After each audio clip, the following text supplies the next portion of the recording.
Voici 30 ans, ce jardin ombragé était un marécage. Pour y vivre, des hommes se sont rassemblés, mettant leurs ressources en commun et se partageant le produit de leur travail. Ce village collectiviste, ou kibbutz, est gouverné par l'Assemblée générale de tous ses membres. Tout y est collectif, excepté le logement qui est privé. Pour accepter le système du kibbutz, il faut avoir un idéal qui résiste à l'épreuve de la vie communautaire. Il y a un an débutait le soulèvement en Cisjordanie et à Gaza, la guerre des pierres que personne n'avait vraiment prévue, ni les Israéliens qui au début parlent d'une simple flambée de violence, ni même l'OLP qui ne prendra que par la suite le commandement de la révolte. Ces pionniers sont, paraît-il, les fils de ceux qui avaient déjà créé au même endroit un kibbutz avant la guerre de 48-49. Mais ce nouveau kibbutz en territoire jordanien pourrait soulever de graves difficultés diplomatiques au gouvernement israélien. Un an de soulèvement, mais ni les élections en Israël, ni la récente offensive diplomatique de l'OLP n'ont, semble-t-il pour le moment, permis de déboucher sur une relance du processus de paix. Une chose est sûre, l'intifada a bel et bien marqué la fin de l'occupation sans violence et du statu quo dans les territoires occupés.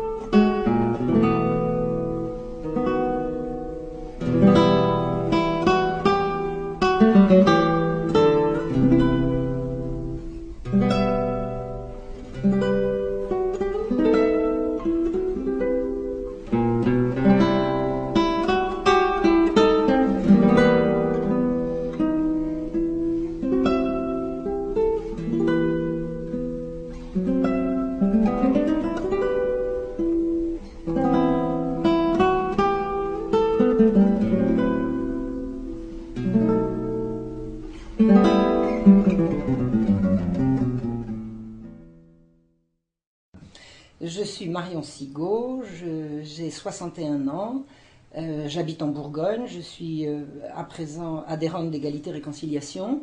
J'ai fait connaissance avec le site il y a à peine 6 mois et j'ai publié une série historique, puisque je suis historienne, j'ai publié une série historique intitulée « De la centralisation monarchique à la révolution bourgeoise », dans laquelle j'ai raconté une certaine vision de l'histoire de France que j'ai eu le loisir d'étudier comme historienne et que je n'avais jusqu'à présent pas eu le loisir de publier ailleurs. J'ai d'autre part fait 2 livres historiques, l'un est La Marche Rouge, qui est en vente sur Égalité Réconciliation, et L'énigme d'Amiens, également sur le site Égalité Réconciliation.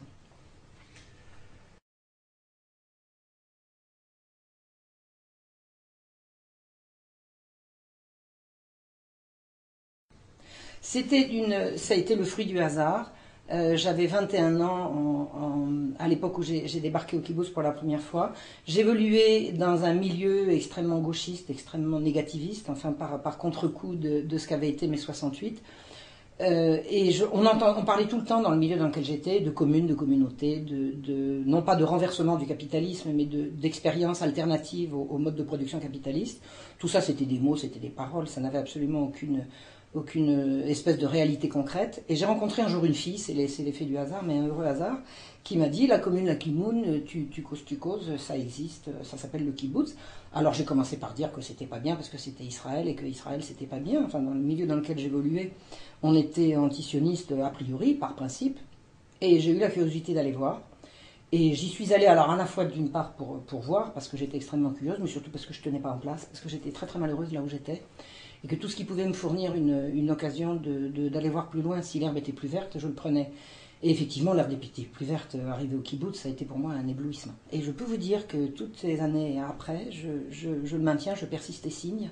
D'une part parce que sur le plan personnel, la rencontre avec le kibbutz m'a certainement sauvé d'une espèce de folie qui était en train de me prendre, dans laquelle j'étais en train de sombrer, à la fois pour des raisons familiales et également pour des raisons sociales aussi, parce que avoir 18 ans en 68, c'est perdre brusquement tous ses repères et devenir négativiste, estimer que tout ce qui est bien est mal et tout ce qui est mal est bien. Enfin, on le paye encore aujourd'hui. Hein. Je pense que les conséquences négatives de mai 68, on les sent encore aujourd'hui.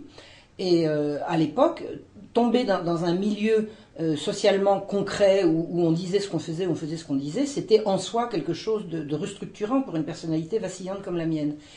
Et sur le plan personnel, eh bien, écoutez, ça a été ça a été la chance de ma vie, quoi. J'ai appris là-bas à me reconstruire, j'ai appris les valeurs de travail, j'ai appris les valeurs d'échange, et j'ai été reçue comme une des leurs. Moi, j'ai dit tout de suite, je suis pas juive. On m'a dit, est-ce que quelqu'un t'a demandé ta religion? Ils s'en fichaient. Tout ce que j'avais entendu dire de mal du kibbutz, c'était pas vérifié, mais ni de près ni de loin. D'abord, j'ai entendu dire pique-pendre de l'armée israélienne. Bon, quand je suis arrivé au kibbutz, les soldats, c'était qui? C'était tous les gens avec qui je vivais, c'était les garçons de mon âge, c'était ceux de la génération précédente, puisque en Israël, tout homme est un soldat, et toute femme aussi, et tout citoyen est soldat. Donc je voyais une armée populaire, on disait toujours le peuple en armes, le peuple en armes. Bon, moi, quand je suis arrivé au kibbutz, je l'ai vu, le peuple en armes. Donc c'était vraiment une réalité palpable. Tout ce qu'on pouvait raconter sur le kibbutz avant-poste de l'armée, pas plus de l'armée que de l'agriculture que du reste. Je veux dire, le kibbutz c'était en soi un microcosme, d'une part et d'autre part entièrement lié à tout le système de production d'Israël. C'était un système totalement cohérent. C'était pas du tout un truc posé là au service de quoi que ce soit d'autre que effectivement de l'existence d'Israël. Alors ça clairement, j'avais pas vraiment les outils du tout, même à l'époque, pour essayer de comprendre ce que ça pouvait impliquer pour ceux qui n'étaient pas israéliens, et notamment les Palestiniens, pour les appeler par leur nom.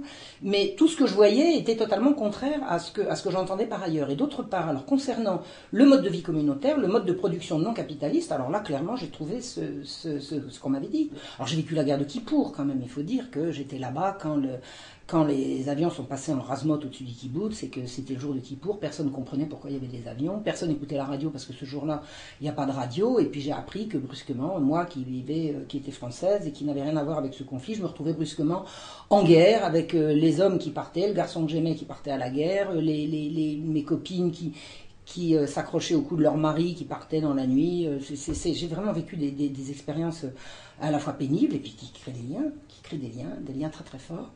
Ce qui fait que quand je suis rentrée en France, je suis restée très très attachée d'une façon ou d'une autre, soit parce que quand j'avais des vacances, je retournais là-bas, soit parce qu'ils avaient mon adresse et que chaque fois que le kibbutz payait un voyage à quelqu'un, il y avait un passage obligé chez Marion à Paris. Donc pratiquement tout le kibbutz est venu chez moi. Depuis les premiers membres à qui le kibbutz a payé des voyages jusqu'aux enfants, puis après leurs petits-enfants, puis après les copains, les coquins, les cousins, tout le monde est passé chez moi. J'avais une annexe de mon kibbutz qui était à Paris, et ce sont des liens qui se sont jamais distendus.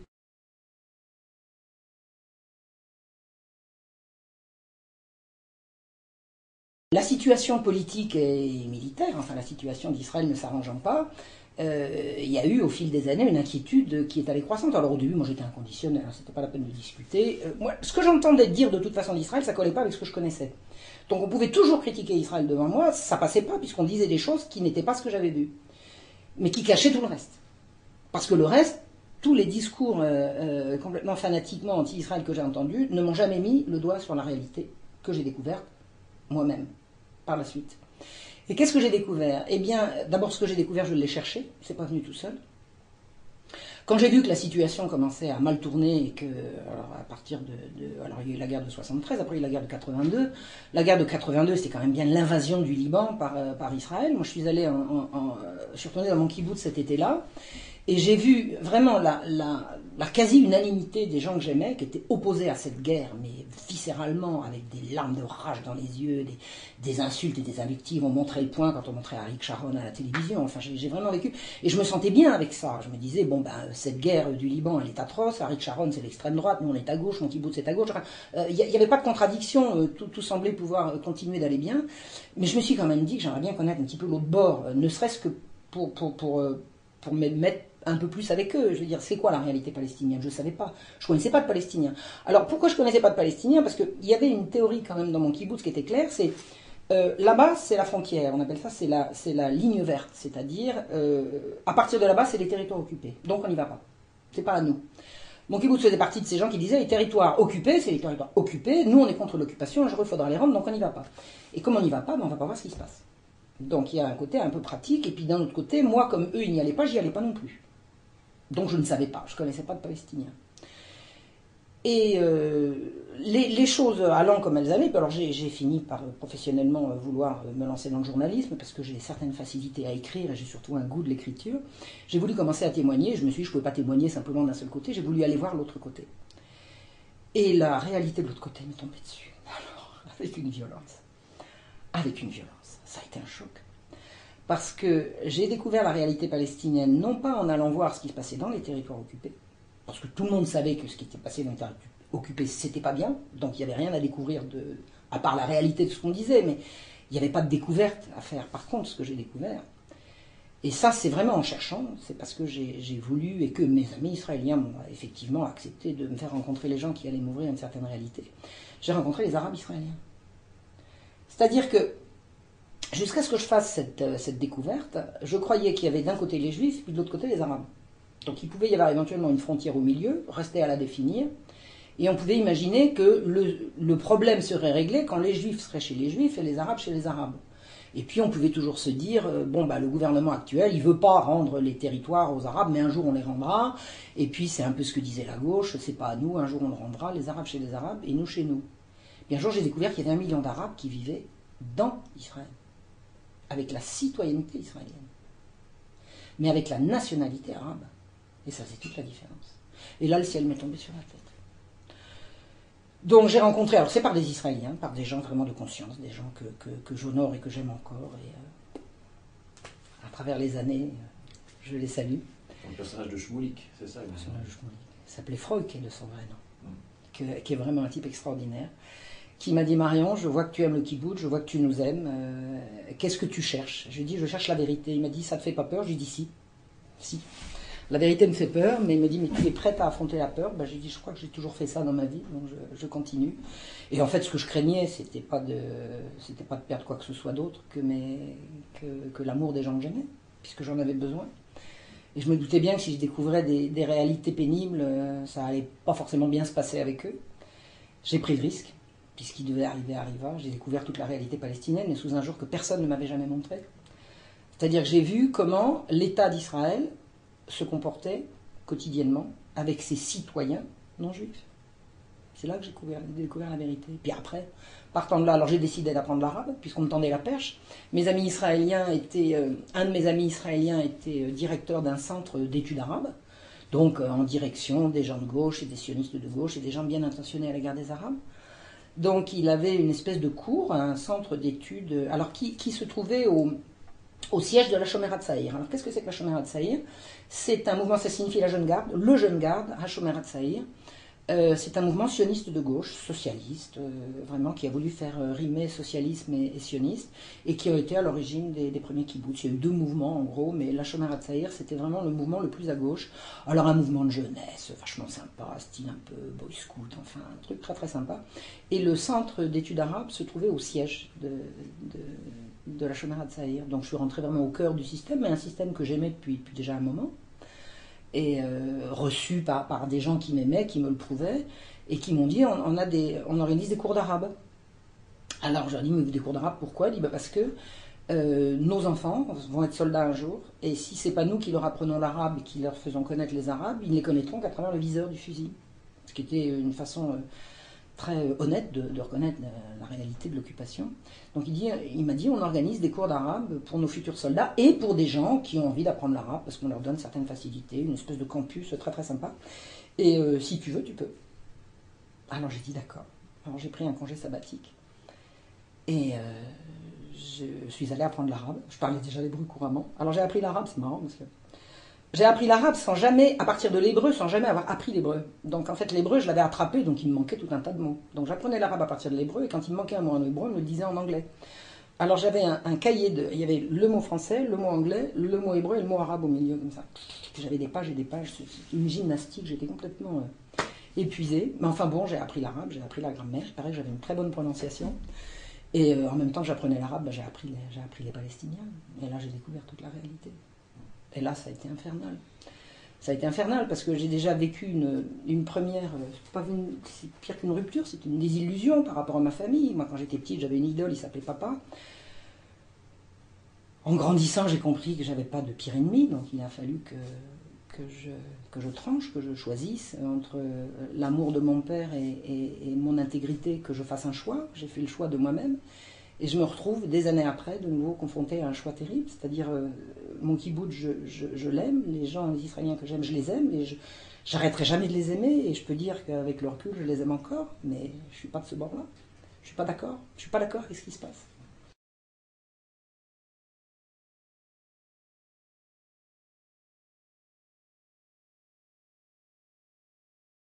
Alors, c'était en 1986. C'est un village de bédouins sédentarisés. Alors, bon, il faut comprendre les bédouins, les arabes, bédouins, arabes, hein, il n'y a pas de bédouins non arabes.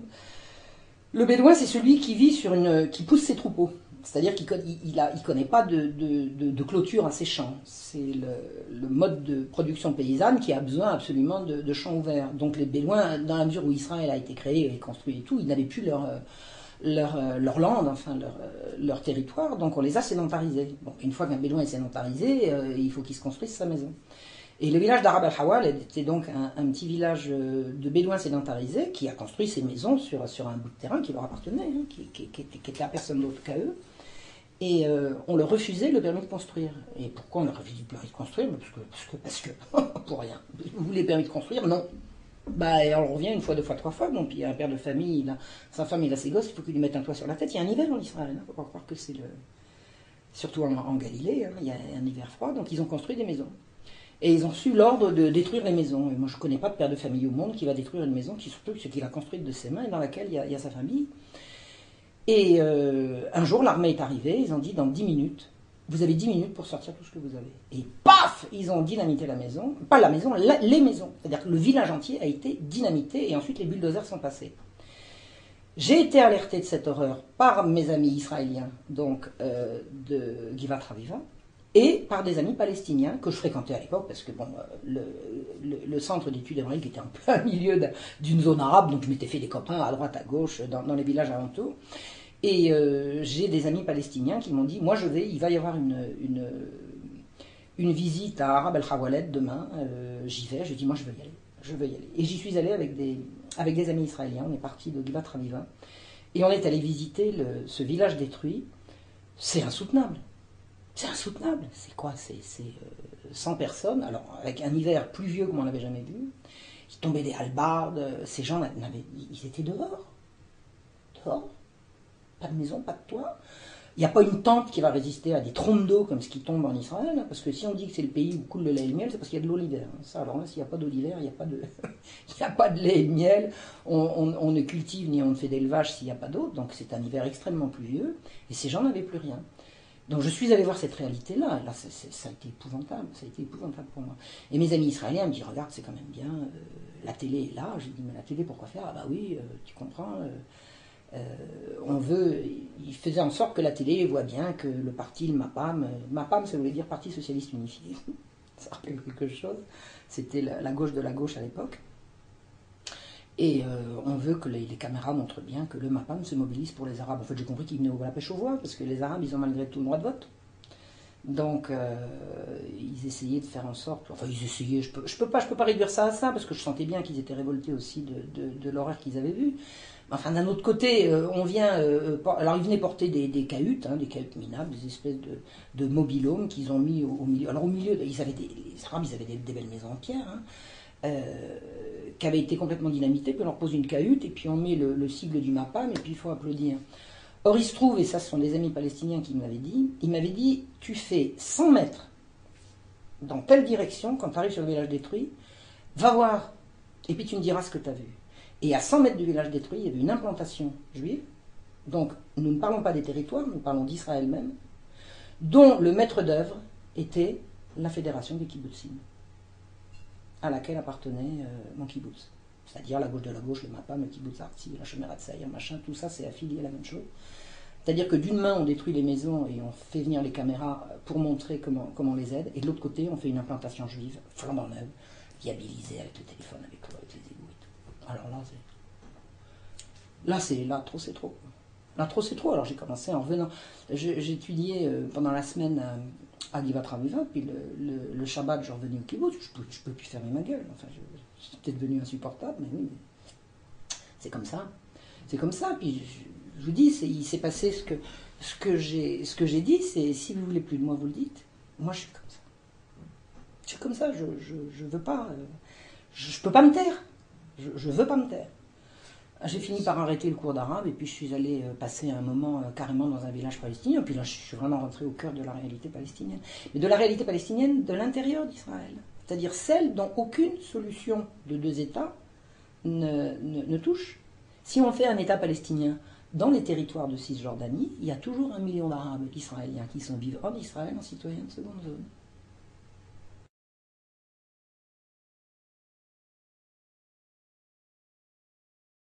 Alors de militantisme, non, parce que là, il y avait une chose que je m'interdisais absolument de faire, c'est de militer contre Israël en tant que tel. Par contre, il y a une chose que je me suis évertué à faire et que je fais encore 20 ans après, et ça n'a pas été simple, c'est de dire, de témoigner de ce que j'ai vu, de ce que j'ai entendu, de ce que j'ai aimé, témoigner. Et j'ai fait des tas de conférences à partir de cette expérience que j'ai eue entre Kibbutz et Intifada, et les gens me disaient, qu'est-ce qu'on peut faire? Et j'ai répondu systématiquement, allez voir, témoigner. Et les Palestiniens qui ont compris que j'étais quelqu'un qui écrivait et que j'avais vraiment compris leur cause, et qui comprenaient également que je ne serais jamais une hystérique anti-juive et antisémite, eux me disaient, on compte sur toi, témoigne, parle, dis. Et c'est ce que j'ai pas pu faire, parce que rapidement, on m'a coupé le sifflet. Vraiment, on m'a coupé le sifflet. Mais j'ai quand même écrit. Mais mes livres n'ont pas circulé, ou très très peu.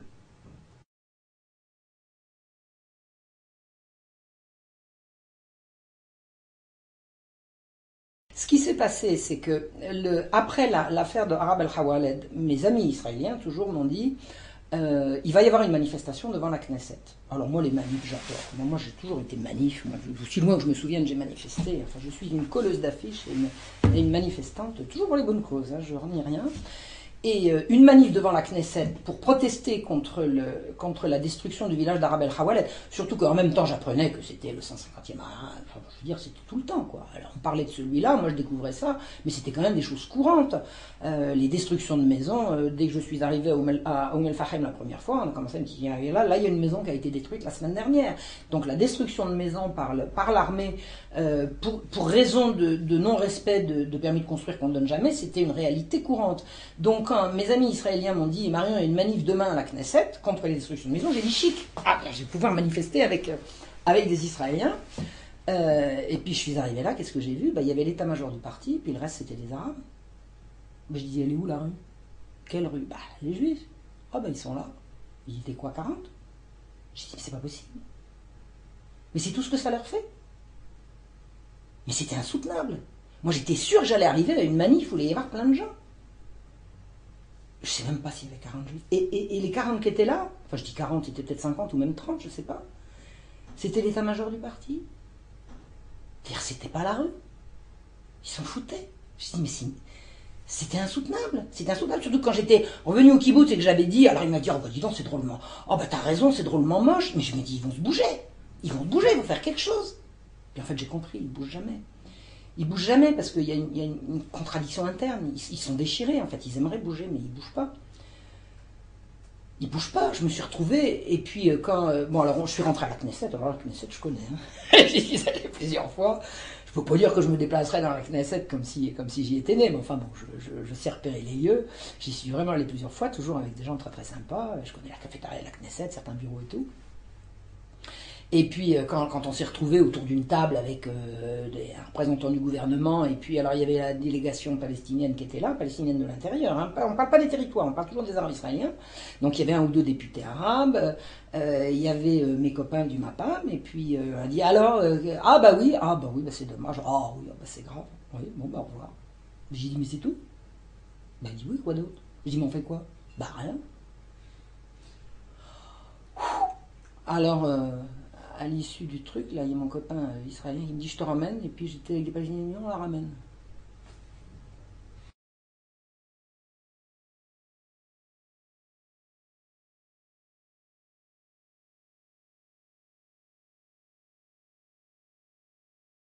Mais il ne le justifiait pas, parce qu'on n'arrivait jamais à en parler. Je disais, mais il n'y avait pas un village arabe ici avant? C'était il y a longtemps. Puis un jour, j'ai trouvé le village arabe. Un jour, en me promenant dans les collines, comme ça, de mon kibbutz, j'ai trouvé le village arabe avant. Alors, ça a été encore un tremblement de terre. Moi, j'ai avancé de traumatisme en traumatisme, mais c'est comme ça qu'on grandit aussi. Hein. C'est quand on surmonte ce genre de choc. Et j'ai dit, mais enfin, on est au milieu d'un village, là, qu'est-ce que c'est que ça? Dans les collines, là où il y a les vaches qui se baladent, on voyait des grandes galopades de cow-boys derrière des troupeaux et tout. Enfin, moi, c'était le Far West, hein, kibbutz. Et puis, là, au milieu du Far West, je tombe sur un village arabe en ruine. J'ai dit, qu'est-ce que c'est que ce machin? Ah, bah écoute, c'était il y a longtemps. Attends, longtemps, ça fait 40 ans. Pour eux, 40 ans, c'est déjà la préhistoire. Hein. Oh, c'était il y a longtemps, longtemps. Ça fait au moins 40 ans. Je dis, mais attendez, de quoi vous parlez? Quand on leur dit que nous, on a des châteaux forts, ils disent, mais non, c'est dans les films, ça. Ils ont une vision de l'histoire qui est complètement dingue. Enfin, c'est une construction mentale. Hein. Donc, mais j'ai dit, mais attends, il y a 40 ans, ils sont encore vivants, les Palestiniens. Oh non, c'est... Alors, on évacue. On évacue. Et un soir, je me souviens... c'était dur. Le soir au kibbutz, on organisait des soirées, parce que les soirées sont douces, parce qu'il fait chaud. Alors on tend des petits lampions, et puis on fait un feu, on fait des brochettes, on fait des beefsteaks, et puis on est tous les uns avec les autres, et puis ça rigole, et puis c'est la belle vie, quoi, c'est la belle vie, et puis on parle de choses et d'autres. Et puis à un moment donné, où j'arrivais de Givat Raviva, je lance un truc sur un... Alors, est-ce que c'était sur Arab al-Hawal? Je sais pas, sur un truc que j'ai vu. Et brusquement, il n'y avait plus personne. Ils sont tous allés se coucher. Comment on fait pour discuter avec des gens qui ne sont pas là? J'ai dit, mais en plus de ça, je me suis repassé le film. J'ai dit, mais qu'est-ce que j'ai dit? J'ai insulté personne. J'ai évoqué une réalité qui ne voulait pas entendre. Ça s'appelle la tête dans le sable. C'est la politique de l'autruche. Hein. On fait un trou, on se met la tête dedans, puis on ne veut pas voir. Et puis un jour, je me souviens, c'était en mai ou en juin 1987. J'ai retrouvé tous les gens que j'aimais depuis si longtemps. C'était un Shabbat au matin au kibbutz. Puis je leur ai dit, ça va péter. Ils m'ont dit, bah arrête. J'ai dit, ça va péter. Mais tu rigoles, c'est pas vrai. Alors là, t'es naïf, tu nous disais que tu nous aimais. J'ai dit, mais je vous aime pas moi. J'ai dit, c'est vous qui êtes en train de vous éloigner, c'est pas moi. Je dis, moi je dis la même chose depuis toujours. Moi vous me dites que vous êtes des humanistes. Pour moi l'humanité c'est pas simplement ici, c'est de l'autre côté aussi. L'humanité elle est entière, elle est une et indivisible. Ah oui mais t'exagères, etc. etc. J'ai dit, que j'exagère ou pas, ça va péter. Ça va exploser. Gna gna gna gna gna gna. Ils m'ont fait taire. Ils n'ont pas réussi mais ils ont réussi à avoir le dernier mot pour ce jour-là. Puis 6 mois après, l'intifada a explosé quand même. Alors là, ils se sont souvenus de moi. Il y a un petit truc sympa. J'ai téléphoné un jour, je leur ai dit « Hé, comment ça va ?» Ils me disent « On parle de toi. » Ils étaient en pleine intifada. Il y avait leur gars qui était parti faire la police à Gaza. Et ils ont hurlé. Ils se sont dit « Mais enfin, c'est pas vrai, c'est une révolte populaire, c'est un peuple qui soulève et tout. » Puis une fois qu'on a dit, on passe à autre chose.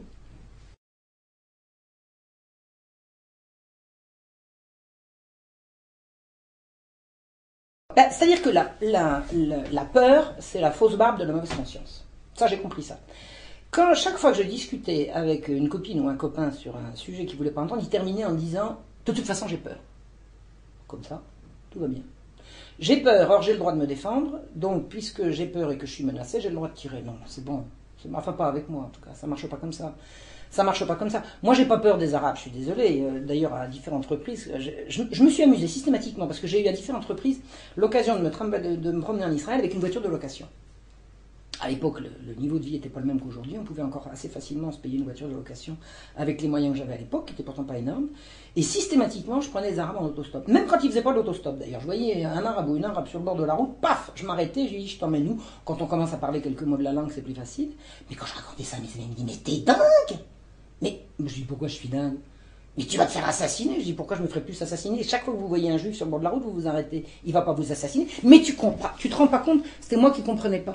En fait, j'ai compris que la peur, elle justifie de pas aller voir, de pas comprendre que l'autre, il est comme soi, quoi. Enfin, moi, moi, j'ai été éduqué comme ça. Moi, pour moi, dans la religion et dans l'éducation que j'ai reçue, tous les hommes sont égaux. Voilà. Au moins en droit, en dignité et tous égaux devant Dieu, hein, on dit. Donc pour moi, un arabe, il n'y a pas plus de raison d'avoir peur d'un arabe que d'un juif. En plus de ça, il y a une délinquance juive, ça existe aussi. Il ne faut quand même pas rêver. Il faut pas s'imaginer qu'il n'y a pas de juifs qui sachent se servir d'un couteau ou d'un flingue. Donc on essayait de m'inculquer que je devais avoir peur. Et moi, je refusais. C'est pas que je refusais, j'ai pas peur. Je suis désolé, je peux pas avoir peur des arabes si j'en ai pas peur. Donc systématiquement, j'ai pris des arabes en autostop. Puis comme ça, j'en ai appris des vertes et des pas mûres. Et puis alors, non seulement j'en ai appris des vertes et des pas mûres, mais en prenant les arabes en autostop, j'ai été invité, puis j'ai connu des gens, et puis j'y suis retourné et tout. C'est comme ça qu'on fait connaissance avec les gens, c'est en rentrant chez eux. Mais l'hospitalité palestinienne, bon, il paraît que c'est l'hospitalité musulmane, ça. Je crois que c'est une vertu de tout le monde musulman, c'est que l'hospitalité envers l'étranger, c'est une des 5 règles de base. Mais c'est merveilleux, faut le vivre, ça. C'est une merveille, c'est une merveille. Moi, j'ai découvert à la fois le monde musulman puis le monde arabe, j'ai été émerveillé. Ça a été ma première grande richesse de ma vie, ça a été de découvrir les juifs et le judaïsme. La deuxième, ça a été les arabes et les mondes musulmans. Et puis moi, je reste chrétienne, française et bien de chez moi, mais enrichie de ça.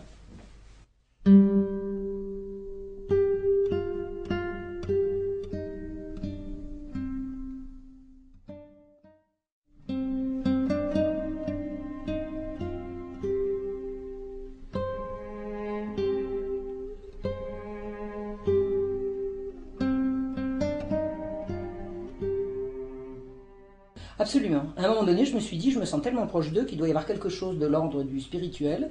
Et comme l'idée de Dieu n'était pas quelque chose, alors c'était une notion avec laquelle j'étais pas très très claire, mais justement suffisamment pas claire pour pouvoir opérer une recherche. Et je me suis j'ai envisagé une procédure de conversion, mais qui m'a enrichi, mais au-delà de ce qu'on peut imaginer. C'est-à-dire que la religion telle que je l'avais vécue dans ma famille, c'était celle qui était passée par le filtre de la religion qui m'était arrivée par le prisme de ma famille. C'était quelque chose d'extrêmement masochiste, c'était toujours la négation de soi. Alors ma mère m'a expliqué que nous aurions été dans ma famille dans un milieu janséniste. Alors là, tout est clair maintenant, parce que comme je suis historienne et un petit peu spécialiste de jansénisme, effectivement, la vision qu'avaient les jansénistes, qui étaient des catholiques, hein, mais la vision qu'ils avaient du monde, c'est que la vie est une vallée de larmes, on est là pour souffrir, on souffre jamais assez, tout plaisir est proscrit, etc. Et moi, la religion telle que je l'avais vécue, c'était ça. Et moi, ce que j'ai découvert, donc, toute revendication d'existence de ma part était a priori exclue. Être en accord avec le bon Dieu, c'était être rien, être une sous-merde, être... bon. Et j'ai appris l'inverse. Accomplis-toi, deviens toi-même. La plus belle maxime que j'ai retenue de cette période, c'est « Im einini li mili ». Si je ne suis pour moi, qui ? C'est-à-dire, je suis là pour m'accomplir. Et la deuxième partie de la maxime est aussi belle. Imani le atzmi ma'ani. Si je ne suis que pour moi, si je suis égoïste, que suis-je? On n'est rien tout seul. Mais d'ailleurs, quand on y regarde bien, le christianisme, c'est ça. Devenir soi-même, avec l'amour des autres, par l'amour des autres. C'est la même chose, c'est la même base. Sauf que, en fréquentant les juifs, je l'ai non seulement appris, mais je l'ai vécu. Et on m'a expliqué. Les gens que j'aimais là-bas, mon cher Yankele me disait, deviens toi-même. J'espère que tu vas bien. Et un jour, c'était un cours, alors on était quelques-uns à vouloir suivre la démarche, et on parlait de l'amour du prochain. Alors je sais que ça se dit en hébreu, c'est dans le Lévitique. Tu aimeras ton prochain comme toi-même. Et en arabe, ça se dit ahub jarak. Aime ton prochain aussi. C'est vraiment universel. Et j'ai dit, c'est qui mon prochain? Ah ben c'est d'abord le juif. Ah j'ai dit non, ça non. Je suis partie, je suis jamais revenue. J'avais atteint le... Et puis alors, je suis retourné au kibbutz, et puis après, etc. etc. Mais ça, non. Et c'est dans quel cadre qu'on vous a dit cela on était en train de parler des devoirs quotidiens. Alors, parmi les devoirs, il y avait l'amour du prochain. Et c'est qui le prochain? Ah, t'es juif. Ah, j'ai dit non. Non. Pour moi, non. Ça s'est écroulé d'un coup. Mais mes amis israéliens, ils ne raisonnaient pas comme ça. Mais eux, ils me disaient, de toute façon, alors ils étaient contre, ils me disaient, mais t'es dingue, tu vas pas te convertir, tu vas tomber dans des salopards et tout. Alors, je dis d'abord, c'est pas parce que c'est des religieux que c'est des salopards, moi je raisonne pas comme ça. En plus de ça, je leur disais, faites-moi la paix, je veux essayer, je veux voir. Et tous mes amis du kibbutz, les gens qui m'étaient le plus chers, me disaient, ne fais pas ça, ne fais pas ça, ne fais pas ça. Et en fait, je sais pourquoi ils voulaient pas. Parce qu'ils me disent, eux, ce qui les intéresse, c'est pas notre idéal à nous, c'est leur idéal judéo-centré. Donc eux, ils savaient, mes amis israéliens savaient que j'allais me heurter à ça. Et quand je suis arrivé au kibbutz en disant j'ai arrêté, ils m'ont dit bon ça va, bienvenue à la maison. On savait qu'ils ne tiraient pas au bout. Donc eux, ils se considéraient comme, c'était avant que je découvre hein, les Palestiniens, mais de leur point de vue à eux, c'était évident que si je rentrais dans une démarche religieuse, j'allais tomber dans le ghetto, quoi. Ils m'ont dit ne fais pas ça, d'abord ça ne te conviendra pas. Je dis on verra bien, et puis c'est eux qui avaient raison. Sauf qu'à l'étape suivante, c'est moi qui dis, non mais attendez, les Arabes, ils sont pas différents de vous. Quoi.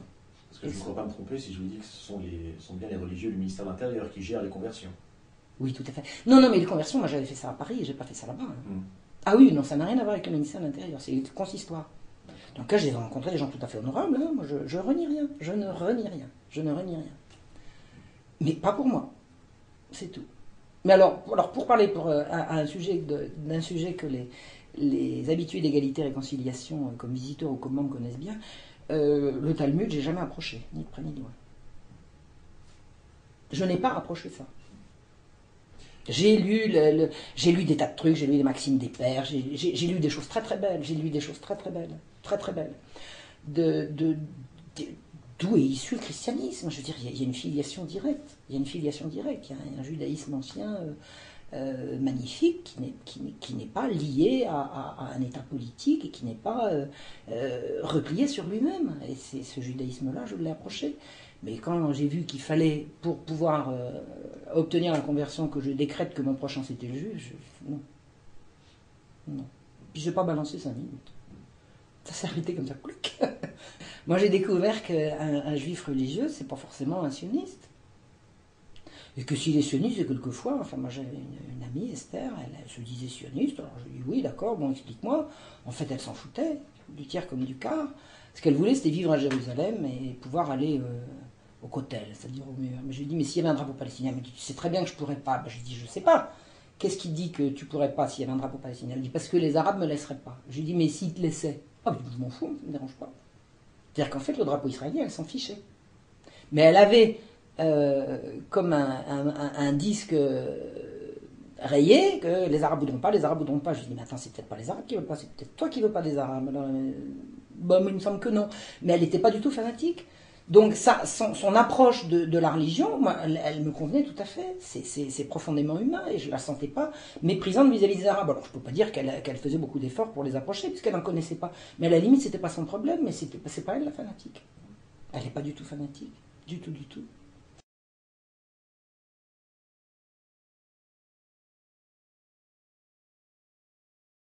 C'est un terme que j'ai inventé. C'était pendant que j'étais à Givat Raviva.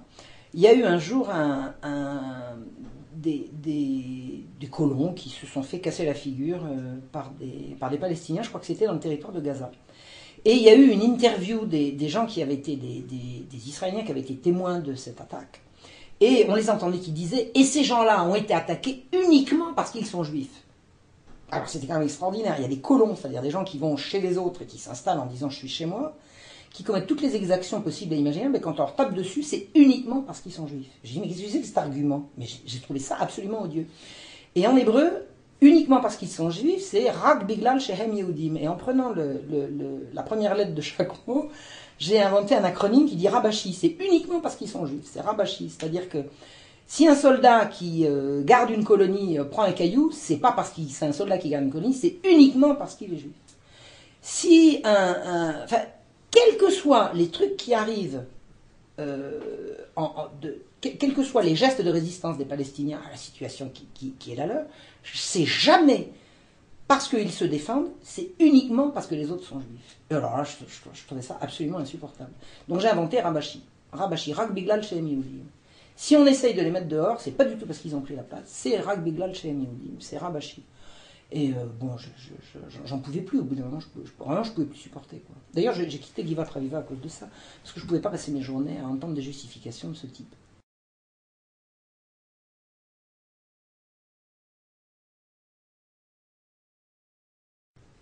Alors, la ville palestinienne d'Oum el-Fahem, qui a été communiste pendant des années. Pourquoi? Parce que les Arabes israéliens avaient comme seule possibilité d'appartenir à un parti politique reconnu, vraiment binational, c'était le Parti communiste. Donc les Palestiniens qui voulaient faire de la politique, ils s'affiliaient au Parti communiste, même s'ils n'étaient pas plus communistes que moi. Et donc il y a eu pendant des années, la municipalité d'Oum el-Fahem, il y avait le drapeau rouge. Et puis les choses ont évolué, et puis un jour les communistes se sont fait mettre dehors, et puis aujourd'hui il y a le drapeau vert. C'est-à-dire que les islamistes ont pris la place des communistes. Alors je peux pas dire que ce soit vraiment une grosse perte, parce que parmi les communistes que j'ai vus, je dis pas tous, il y en a des extrêmement sympas et de parfaitement honorables, mais enfin il y en avait, ils étaient surtout là pour prendre les places de notables. On est toujours bien quand on est notable, que ce soit dans un village arabe ou dans une ville française, là, la notabilité, c'est partout la même chose. Donc c'était pas forcément une grosse perte, surtout que les islamistes en arrivant ont fait un travail que les nationalistes et les communistes n'avaient pas fait. Ils ont creusé des égouts, ils ont construit des écoles propres, ils ont fait des tas de trucs, mais enfin ils ont beaucoup imposé leurs lois à des gens qui n'étaient pas forcément d'accord, et surtout les Israéliens ont laissé l'argent rentrer à flot pour eux, alors qu'ils les empêchaient de passer quand c'était les nationalistes. C'est là que je me suis dit qu'il y avait quand même une sacrée complicité. Parce que pourquoi est-ce que les islamistes ont brusquement pu creuser des égouts et que les nationalistes ne pouvaient pas? C'est parce que l'argent n'arrivait pas aux nationalistes et que l'argent est arrivé aux islamistes. Pourquoi? Je laisse comprendre qui voudra. À un moment donné, Oum el-Fahim est une ville qui est devenue propre, avec une route, il n'y avait plus de nid de poule, il y avait des ordures, il y avait du ramassage scolaire, on a construit des mosquées, l'argent rentrait. Or, Israël est toujours, Oum el-Fahim est toujours une ville arabe en Israël, avec les mêmes frontières que quand c'était le drapeau rouge. L'argent n'arrivait pas, et après il est arrivé. Ne me demandez pas aujourd'hui. Ça fait 20 ans que j'y suis pas allé, donc je ne peux pas faire le point. Je parle de ce qui se passait au début des années 90.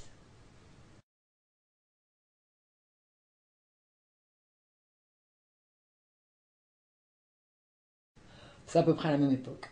J'ai rencontré un jour dans une manif, une manif du 1er mai, une dame qui s'appelait Arna Mer, qui était la sœur d'un des membres du kibbutz dont j'étais le plus proche, et qui m'a vu complètement misérable, enfin, elle voyait bien, elle savait à quel point j'aimais mon kibbutz, elle sentait que j'étais complètement déchiré, et elle m'a dit, viens avec moi, je vais te remonter le moral, on fait des trucs. Alors elle était mariée, divorcée d'ailleurs, mais enfin bon, toujours en très bon terme avec un Palestinien.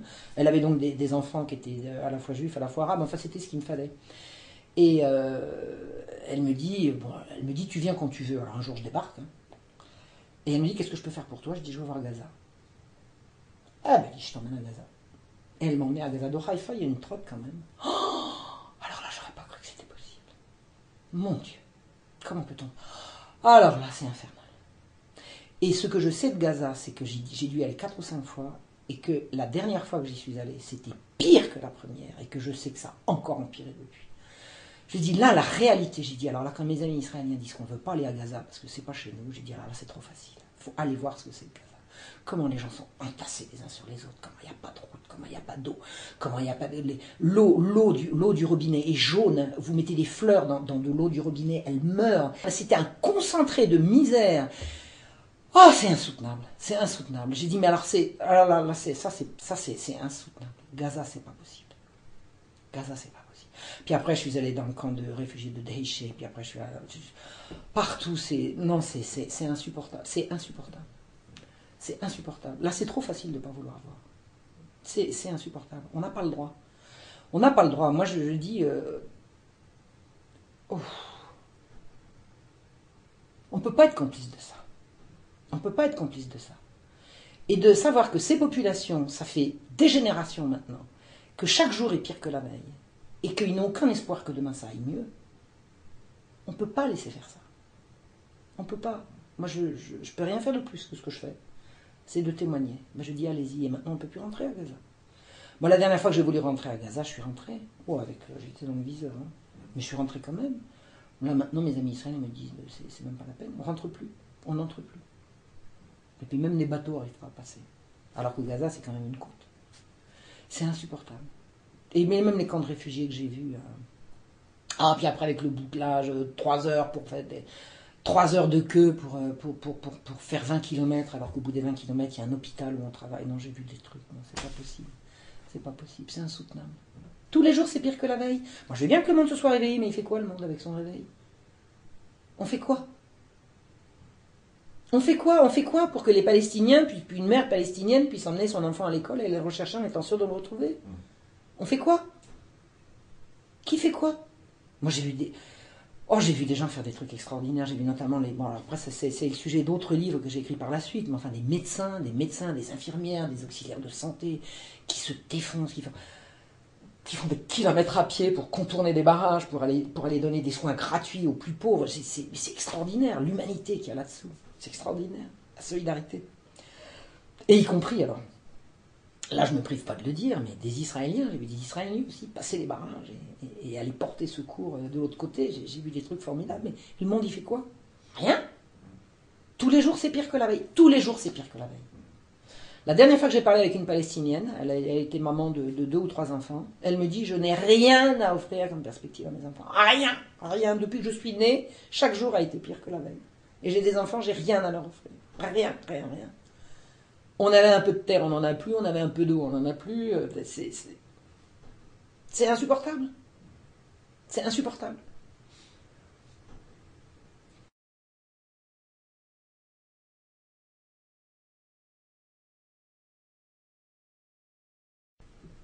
Ils se cachent bien. Je sais pas, moi j'ai écrit des livres, on les a pas lus, on les a publiés, on les a pas fait connaître, on les a pilonnés. Tous les témoignages que j'ai voulu faire, alors j'ai été reçu, j'ai fait des dizaines et des dizaines et des dizaines de conférences, j'ai dû en faire pas loin de 300, mais il n'y a pas eu de relais. J'ai été reçu dans des paroisses, beaucoup par les catholiques. Alors c'est marrant parce que c'est comme ça que j'ai renoué finalement avec le catholicisme. C'est que c'est au comité catholique contre la faim et pour le développement qu'on m'a tendu le micro, qu'on m'a dit tiens, si tu as quelque chose à dire, vas-y dis-le, nous on t'écoute. Puis ils m'ont écouté, puis ils m'ont publié, puisque j'ai publié après plusieurs livres chez eux. Mais la grande presse n'a pas fait rien. Je suis inexistante. Je suis médiatiquement inexistante, alors que ça fait 20 ans que j'écris et que je publie. Y compris le mouvement de défense des Palestiniens, Rien. Autoproclamé comme tel.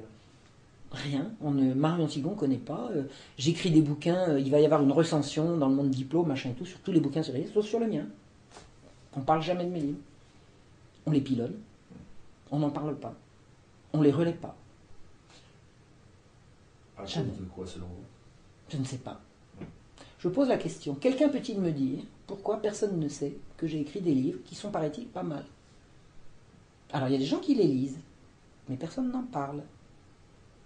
Sauf vous.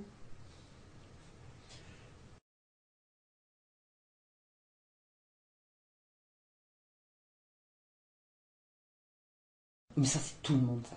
Tous les gens qui vont en Israël et qui ont fait le moindre détour par chez les Arabes, ils passent à travers cette épreuve-là. C'est-à-dire que pour pouvoir monter dans l'avion, alors ça fait longtemps que je n'y suis pas allé, il faut peut-être réactualiser. Moi, je vous raconte comment c'était du temps que j'y allais. Pour monter dans l'avion, vous passez à un service de sécurité qui vous pose des tas de questions. Est-ce que vous savez fait votre valise? Est-ce que quelqu'un a pu voir votre valise depuis que vous l'avez fermée, etc. Puis vous étiez vous hier soir, puis la semaine dernière, etc. Puis est-ce que vous êtes allé chez les Arabes? Alors si vous dites non, puis qu'on trouve un petit machin, un petit indice, vous avez menti, on va vous emmerder. Donc il faut dire la vérité. Si vous êtes allé chez les Arabes, vous allez dire oui, vous étiez chez qui et comment, et puis moi, on m'a fait rater mon avion un jour comme ça. Alors j'avais vu le président un avocat qui était représentant des droits de l'homme en Israël. J'étais allé le voir avant de repartir. Je lui ai dit je repars avec des trucs, des contes en arabe pour enfants et tout. Qu'est-ce que je fais?